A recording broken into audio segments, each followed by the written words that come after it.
વિદ્યાર્થીઓના ભાવિ અને કારકિર્દી માટે નિર્ણાયક એવી ધોરણ 10 અને 12 બોર્ડની પરીક્ષાઓ આગામી 27મી ફેબ્રુઆરીથી શરૂ થવા જઈ રહી છે। ત્યારે કચ્છ જિલ્લા શિક્ષણ તંત્ર દ્વારા જિલ્લામાં શાંતિપૂર્ણ અને પારદર્શક બોર્ડ પરીક્ષાઓ લેવાય તે માટેની પૂર્વ તૈયારીઓ આટોપી લેવામાં આવી છે। આ વર્ષે કચ્છ જિલ્લામાં કુલ 40,945 વિદ્યાર્થીઓ બોર્ડ પરીક્ષા આપશે। કચ્છ જિલ્લામાં બોર્ડ પરીક્ષા માટે ધોરણ 10 માં 3 અને ધોરણ 12 માટે 2 ઝોન બનાવવામાં આવ્યા છે। 5 ઝોનમાં કુલ 54 પરીક્ષા કેન્દ્રો બનાવવામાં આવ્યા છે, જેમાં 161 બિલ્ડિંગ્સમાં 1449 બ્લોક બનાવાયા છે। સ્ટાફની નિમણૂક અને તાલીમની પ્રક્રિયા પૂર્ણ થઈ છે।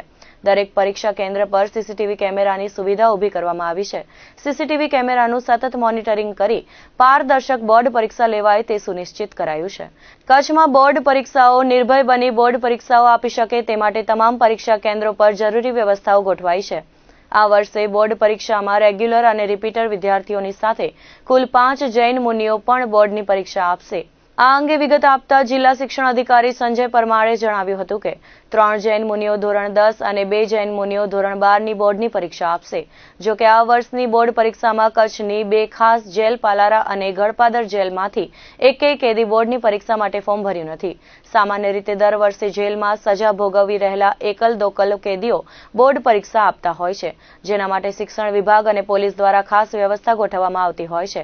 કચ્છમાંથી આ વર્ષે એકેય કેદી બોર્ડની પરીક્ષા આપનાર નથી, પરંતુ રાજ્યની વિવિધ જેલોમાંથી કુલ 113 કેદીઓ બોર્ડ પરીક્ષા આપશે। કચ્છ જિલ્લામાં શિક્ષણ વિભાગ દ્વારા આ વર્ષે બોર્ડ પરીક્ષા પૂર્વે એક નવતર પહેલ કરવામાં આવી છે। ધોરણ 10 અને 12ની બોર્ડની પરીક્ષા આપનાર વિદ્યાર્થીઓને તજજ્ઞો પાસેથી માર્ગદર્શન મેળવી શકે તે માટે સોશિયલ મીડિયાનો ઉપયોગ કરાયો છે। જિલ્લા શિક્ષણ વિભાગ દ્વારા યુટ્યુબ ચેનલ શરૂ કરવામાં આવી છે, જે ચેનલ પર દરરોજ વિષય નિષ્ણાંત શિક્ષકો દ્વારા બોર્ડ પરીક્ષાર્થીઓને વિષયલક્ષી ઉપયોગી માર્ગદર્શન પૂરું પાડવામાં આવી રહ્યું છે।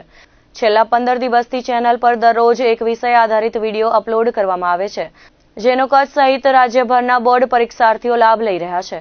આ વર્ષે શિક્ષણ વિભાગ દ્વારા 4 પ્રી બોર્ડ એક્ઝામ્સ લેવામાં આવી છે। 4 પૈકી 3 પ્રી બોર્ડ એક્ઝામ્સ લેવાઈ ગઈ છે, જ્યારે અન્ય એક એક્ઝામ આગામી દિવસમાં લેવામાં આવશે। જિલ્લા મથક ભુજ ખાતે વિદ્યાર્થીઓ અને વાલીઓ માટે કંટ્રોલ રૂમ કાર્યરત કરાયું છે, જેમાં પરીક્ષાર્થીઓને અને વાલીઓને મૂંઝવતા પ્રશ્નોના સમાધાન સાથે જરૂરી માર્ગદર્શન આપવામાં આવી રહ્યું છે। 161 બિલ્ડિંગ પૈકી 13 પરીક્ષા બિલ્ડિંગને અતિ સંવેદનશીલ સૂચિમાં રાખવામાં આવ્યા છે। આવા અતિ સંવેદનશીલ કેન્દ્રો પર પેરામિલિટરી ફોર્સના જવાનો સુરક્ષાને મોરચો સંભાળશે, જ્યારે અન્ય કેન્દ્ર પર તકેદારી અધિકારીની દેખરેખ હેઠળ સુરક્ષા વ્યવસ્થા ગોઠવવામાં આવી છે। 13 ફેબ્રુઆરીના ભુજની આરડી વરસાણી સ્કૂલના પટાંગણમાં બોર્ડના પરીક્ષાર્થીઓને મનોવૈજ્ઞાનિક ઢબે જરૂરી માર્ગદર્શન અપાશે। આર્ષ અધ્યયન કેન્દ્રના સ્વામી પ્રતિપ્તાનંદજી દ્વારા પરીક્ષાર્થીઓને માર્ગદર્શન અને પ્રોત્સાહન પૂરું પાડવામાં આવશે।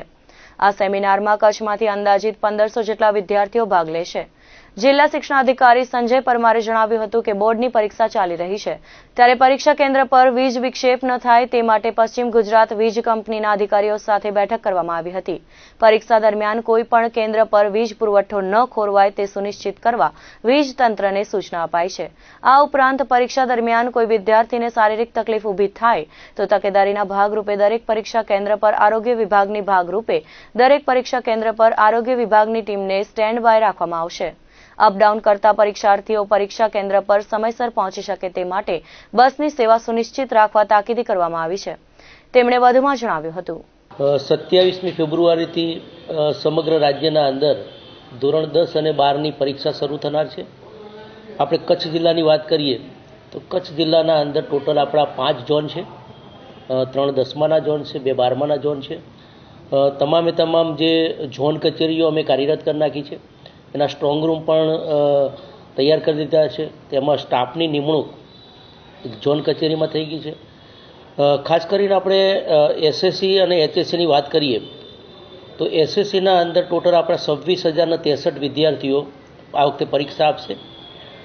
એના અંદર આપણા 37 જેટલા કેન્દ્રો છે, 105 જેટલી બિલ્ડિંગ છે, અને 12મા ધોરણની વાત કરીએ તો આપણે 12મા સામાન્ય પ્રવાહના અંદર 13,460 વિદ્યાર્થીઓ પરીક્ષા આપશે। એના 13 કેન્દ્રો અને 48 એના બિલ્ડિંગ છે। સાયન્સ પ્રવાહની વાત કરીએ તો 1,402 વિદ્યાર્થીઓ પરીક્ષા આપી રહ્યા છે। એના 4 બિલ્ડિંગ છે, આપણા 4 કેન્દ્ર છે અને 8 એના બિલ્ડિંગ છે। એટલે ટોટલ આપણે 10 અને 12ની વાત કરીએ તો ટોટલ 40,925 વિદ્યાર્થીઓ ધોરણ 10 અને 12ની પરીક્ષા આપશે. હવે ખાસ કરીને આપણે એના માટે અહીં ઘડી અમારો જિલ્લા કક્ષાનો કંટ્રોલ રૂમ પણ શરૂ કરી દીધેલો છે. આવતીકાલે અમે 1500 વિદ્યાર્થીનો એક પરીક્ષાના એનો હાવ દૂર થાય અને એકદમ ફ્રી રીતે પરીક્ષા આપી શકે એ માટે એને માનસિક રીતે તૈયાર કરવા માટે માનનીય પ્રદીપાનંદજી સ્વામીના માર્ગદર્શન તળે એક વર્કશોપનું આયોજન કરેલું છે. એનું યુટ્યુબ પ્રસારણ એ આખા જિલ્લાના બાળકો લાઈવ સાંભળી શકશે, વાલીઓ પણ સાંભળી શકશે. ખાસ કરીને આ વખતે અમે પરીક્ષાની તૈયારીના ભાગરૂપે 4 પ્રી બોર્ડ એક્ઝામનું આયોજન અમે કરેલું છે. 3 પ્રી બોર્ડ એક્ઝામ અમારી હમણાં પૂર્ણ થાય છે અને 4થી પ્રી બોર્ડ એક્ઝામ એ વિદ્યાર્થીઓ જાતે ઘરે ગૃહ કાર્યમાં લખશે. ખાસ કરીને વિદ્યાર્થીઓને માર્ગદર્શન મળી રહે જે તે વિષયનું, એ માટે આ વખતે અમે જિલ્લા શિક્ષણાધિકારી કચેરી દ્વારા યુટ્યુબ ચેનલ શરૂ કરી છે. તો યુટ્યુબ ચેનલના અંદર અમારા વિષયના તજજ્ઞ મિત્રો, દરેક વિષયના તજજ્ઞ મિત્રો દરરોજ અમે એક વિડીયો અપલોડ કરીએ છીએ અને એ વિડીયોઝ જે આખા જિલ્લાના બાળકો એ નિહાળે છે, એના વાલી પણ નિહાળે છે અને ખાસ કરીને જે તે વિષયના અંદર એની જે મૂંઝવણ છે એ દૂર થાય છે. જે નીચેનો જે સ્ટાફ અમારો, જે કેન્દ્ર સંચાલક, એના પછી સુપરવાઇઝરી સ્ટાફ અને બિલ્ડિંગના અંદરના સ્ટાફ, આ તમામની અત્યારે અમે નિમણૂક કરી દીધી છે. એની ટ્રેનિંગ આગામી આ વીકના અંદર અમે કરીશું. જિલ્લા કક્ષાની મિટિંગનું પણ આયોજન અમારું થઈ ગયું છે માનનીય કલેક્ટર સાહેબના અધ્યક્ષસ્થાને. અને ખાસ કરીને આપણા 13 જેટલા અતિ સંવેદનશીલ કેન્દ્રો છે, ત્યાં પણ પેરામિલિટરી ફોર્સ માટેની અમે માગણી કરી દીધેલી છે. પોલીસ બંદોબસ્તની પણ માગણી થઈ ગઈ છે. જીઈબી સાથે પણ બેઠક થઈ ગઈ છે કે એના અંદર આપણે પરીક્ષા ચાલે ત્યાર સુધી વીજ પુરવઠો આપણને મળી રહે. એસટી ખાતાના અધિકારીઓ સાથે પણ અમે ચર્ચા કરી લીધી છે. હેલ્થની ટીમો પણ દરેક કેન્દ્ર ઉપર હાજર હશે. એટલે સંપૂર્ણ તૈયારી અમારી થઈ ગઈ છે. ખાસ કરીને આ વખતે એવું બનતું હોય છે કે જે વિદ્યાર્થીઓ છેલ્લી ઘડીએ પરીક્ષા કેન્દ્ર એના ભળતું નામ હોય તો બીજા પરીક્ષા કેન્દ્ર ઉપર જતા રહેતા હોય છે. આ વખતે અમે લોકેશન બેઝ બનાવેલું છે, એટલે એના લોકેશન અમે એને રિસિપ્ટ સાથે આપી દઈશું.